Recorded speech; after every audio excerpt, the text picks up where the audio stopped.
This video is to help explain the trig ratios from section 12.1.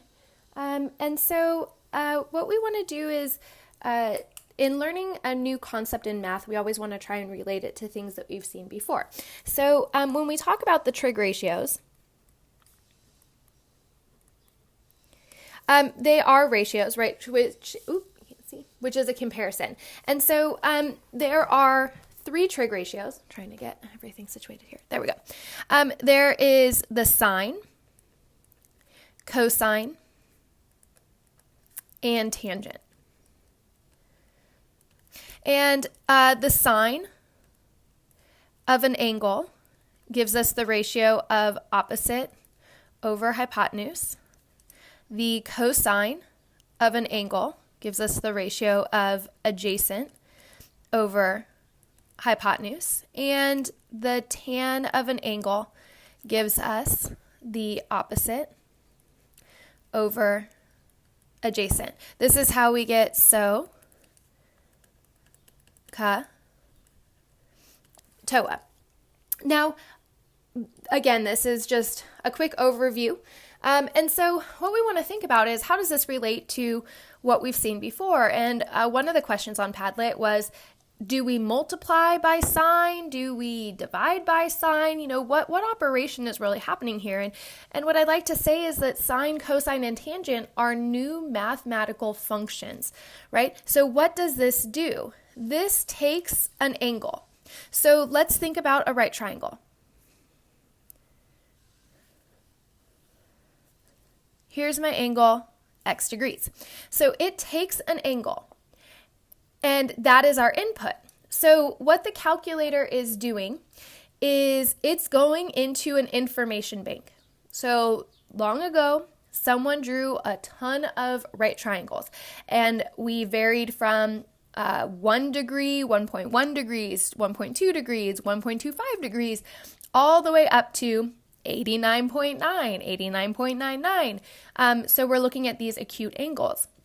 And what they did is, when they drew, used a protractor and created an angle, they closed it off with a right triangle, just as you see here, right? Here's one side of the angle, here's the other side of the angle, and so they drew in that perpendicular to the bottom side so that they have a right triangle. And someone went through with a ruler and measured the length of the opposite side, the opposite leg, the length of the adjacent leg, and the length of the hypotenuse. Right? And then they started creating tables. So they said, okay, sine of 0.1 degrees is equal to some length over some length. And sine of 0.2 degrees equals, another length over another length. And so they went through and measured all these lengths, then divided and got their decimals. So prior to calculators, all of this was written in a table, right? You would go like a dictionary and look up, what is the sine of 30 degrees? And you would grab the ratio and then use that in your calculation. What is the sine of 60 degrees? You would go to your table, your book, you would look up what the decimal is, and you would use that in your calculations.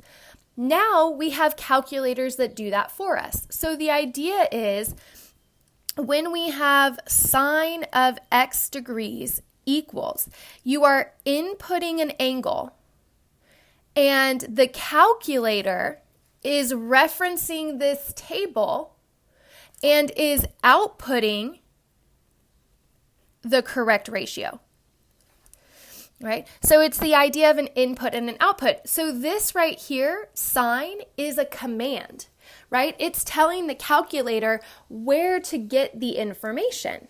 So it's not multiplication, it's not division, it is a command. Go look up the information for a right triangle with this degree. When we have this degree, how do we compare the opposite to the hypotenuse? Okay, so how does that differ? It's the same functionality as functions in mathematics. So if we were to have something like 2x is equal to y, you would input x. What is your input? Your input is a number, right? Just any number, right? But that number doesn't represent a specific quantity. If you take a look at what we're inputting in sine, you have to input an angle measure. It's not just any old number, it is an angle. So we don't have sine of the number 5. We have sine of 5 degrees. And that's where it really differs from functions with operations. This is a command, right? We are taking the sine of an angle and we are referencing a triangle. We are grabbing some information that was put together long ago. With computers, it's far more accurate than done by hand, and we get a ratio output where it literally references two sides of a right triangle created with that angle.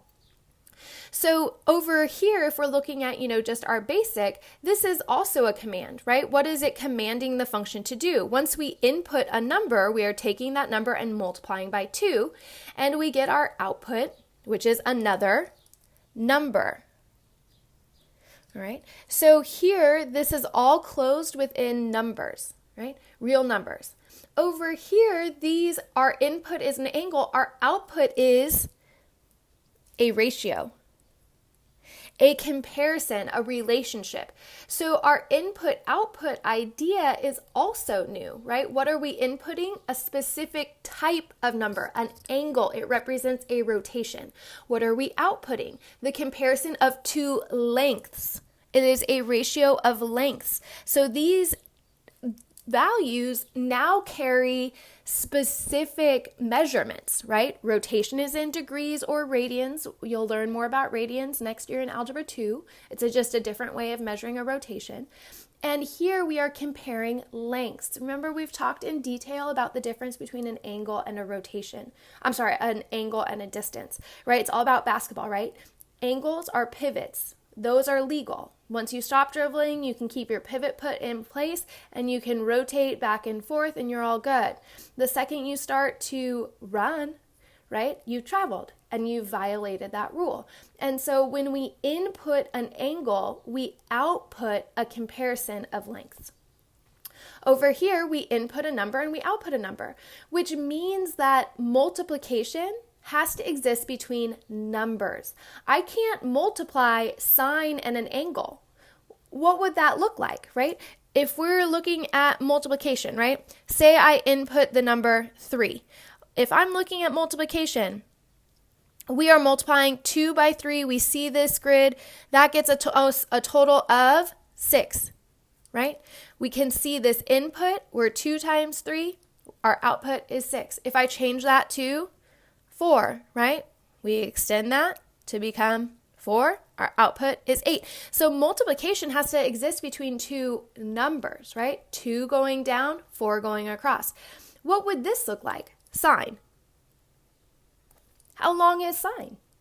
We don't know, right? Because it isn't a number. It's not like we're ever going to find it out. It is a command. Just like the operation between here, when we don't see an operation, we know that it is multiplication. That dot right there is a command, multiply, right? When we see this, x plus 2 equals y, this plus sign is a command. It tells us what to do between the two numbers.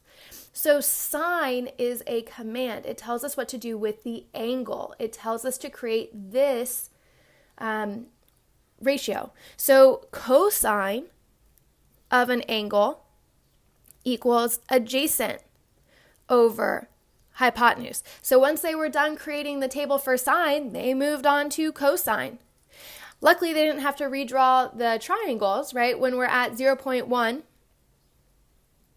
degrees, they could still use the same triangle, but instead of measuring the opposite over the hypotenuse, they now were measuring the adjacent over the hypotenuse. So they would take out a ruler and they would measure the length of the adjacent leg and say, okay, that's, this long. And then they would take the hypotenuse, which hasn't changed because you're using the same triangle, and you would divide those and get your decimal. And then they went to cosine of 0.2, used the same triangle that they used here, and they would measure the length of the adjacent, and they would so we have a new adjacent. They would measure the leg of the hypotenuse, which stayed the same, changed slightly, but stayed the same from the other one. And they get that decimal, and then they record it there. So when you plug in cosine into your calculator, you are taking that angle, and the calculator is referencing this calculation, this ratio between the two side lengths, and that's what it pops out.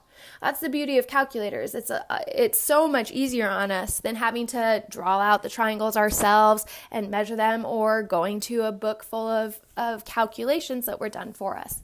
And so that's what we've got for sine, cosine, and tangent. So then the next question is, what about their inverses? So if we have sine of an angle is equal to opposite over hypotenuse, right? This is taking the angle and creating the ratio. But what if you don't know the angle? What if you only know side lengths of a triangle? How do we get the other information? And that's all about working backwards. So I'm again going to reference our function here. 2 times x is equal to y. Well, what if we know our output and not our input? Right? What if we know that 2x is equal to 6, right? So now I know what my output will be, and I want to say, hey, well, what would my input be to get this specific output?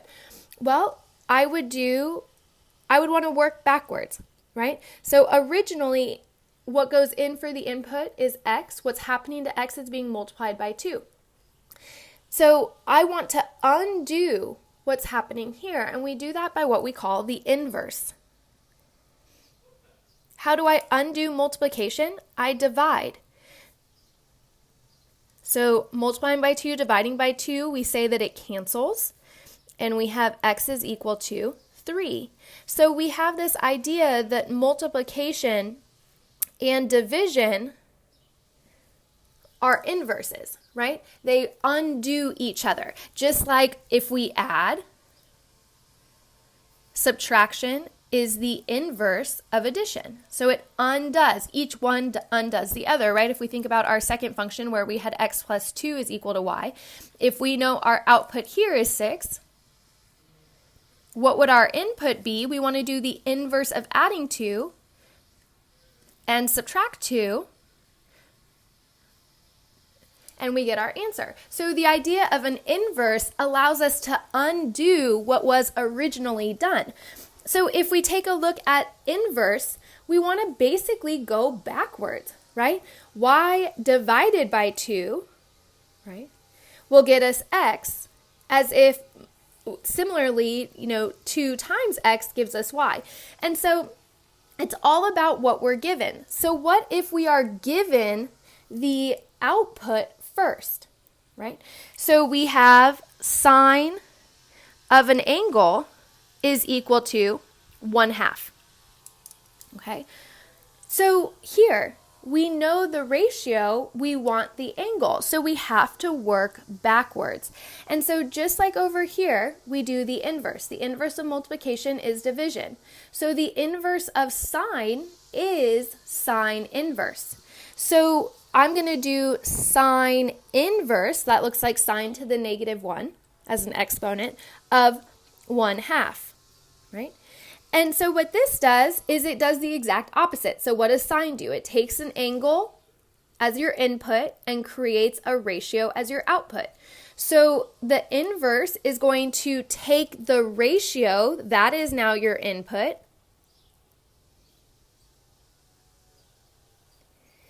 and we are going to output the angle, right? We can see that that would happen because if we take the sine inverse of sine, they're going to cancel. They're not being multiplied by each other. They're being applied to each other.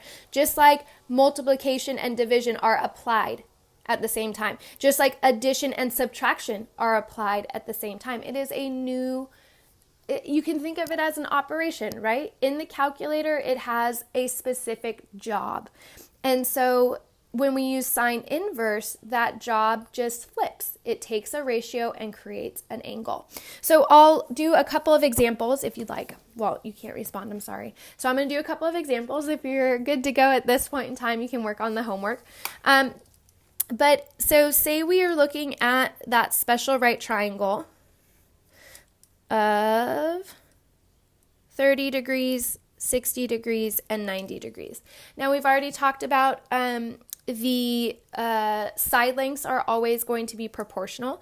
So this would be across from 30 is 1, across from 60 is the square root of 3, and across from 90 is 2. We know that because this is half of an equilateral triangle. So if I took this and reflected it over the height right here, this hypotenuse on this side would be 2. And if this is 1 as well, this side right here would be 2. And so if we had an equilateral triangle, all three angles would be 60 degrees, and when we cut it in half, that 60 degrees gets cut in half in 30. And so by Pythagorean theorem, if we have 1 squared plus b squared equals 2 squared, we solve and we would get the square root of 3. Okay, so if we're looking at sine of 30 degrees, right, we would have opposite over hypotenuse, which is 1 over 2. Now, if we're looking at sine of x degrees is equal to 1/2, now we would want to do the inverse. So sine inverse of sine of x degrees, what I do to one side, I do to the inverse. To the other, sine inverse of 1/2, right? So sine inverse of sine cancels because they are inverses, leaving us x degrees, which is an angle, is equal to the sine inverse of 1/2. Well, if we look at this triangle, when we're looking at opposite is 1, hypotenuse is 2, what angle has the opposite of 1 and the hypotenuse of 2? That's 30 degrees. So our angle is equal to 30 degrees. Now, how would we do that in the calculator? We would go to, again, I don't have one of the school calculators, I have my phone. And so we would do the 1 divided by 2 and press enter to get our ratio. And then we want to take sine inverse of the ratio. So if I take a look at my sine button, I don't want sine, I want sine inverse. So I'm going to press the second button, and then we see the sine inverse come. So we're going to press that, and we get that 30 degrees. All right.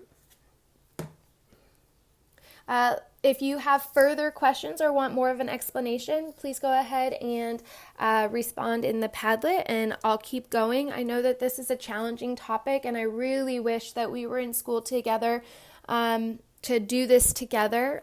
One thing I will say is you will see this again in Algebra 2, you will see this again in Pre-Calculus, and you'll see it again in Calculus if you choose to take that route.